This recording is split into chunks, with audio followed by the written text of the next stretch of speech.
दशावतार चित्रपटासोबत आणखीन 2 मराठी चित्रपट 12 सप्टेंबर रोजी रिलीज झाले, तो म्हणजे आरपार आणि बिनलग्नाची गोष्ट। या दोन्ही चित्रपटांना सुद्धा चांगला रिस्पॉन्स येतोय, छान कलेक्शन्स येत आहेत। चला तर मग आरपार आणि बिनलग्नाची गोष्ट या दोन्ही चित्रपटांचे बॉक्स ऑफिस कलेक्शन, आपण 2 दिवसाचे कलेक्शन जाणून घेऊयात। तर नमस्कार, मी साहिल निकम तुम्हा सर्वांचंच माझ्या युट्यूब चॅनल पिक्चर प्लॅटफॉर्मवर स्वागत करतो। तर सर्वप्रथम आपण आरपार ह्या चित्रपटाचं जे बॉक्स ऑफिस कलेक्शन झालेलं 2 दिवसाचं ते पाहूया। तर पहिल्या दिवशी आरपार ह्या चित्रपटाने 12 लाख एवढी कमाई केली आणि दुसऱ्या दिवशी या चित्रपटाने म्हणजे शनिवारी या चित्रपटाने 19 लाख एवढी कमाई केली।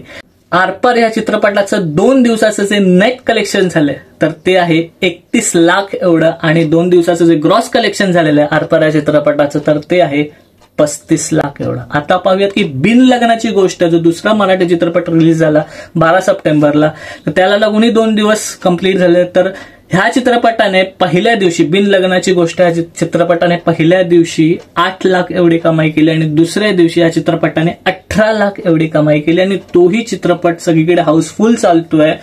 कमी शोज आहेत दशावतार या चित्रपटामुळे, पण तोही चित्रपट सगळीकडे हाऊसफुल चालतोय। तर बिनलग्नाची गोष्ट ह्या चित्रपटाचं जे नेट कलेक्शन झालेलं आहे तर ते आहे 26 लाख एवढं आणि जे ग्रॉस कलेक्शन झाले आहे तर ते आहे 28 लाख एवढं।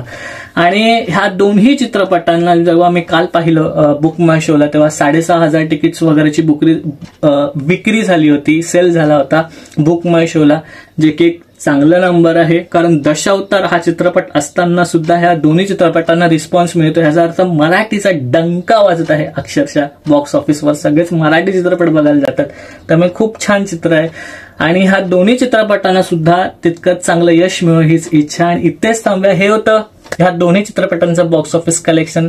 आणि पुढच्या अजून कलेक्शन जाणून घेण्यासाठी आपलं युट्यूब चॅनल पिक्चर प्लॅटफॉर्म पाहत राहा। इथेच थांबूया। लास्ट बट नॉट लिस्ट, विसरता काय, स्वतःची काळजी घ्या।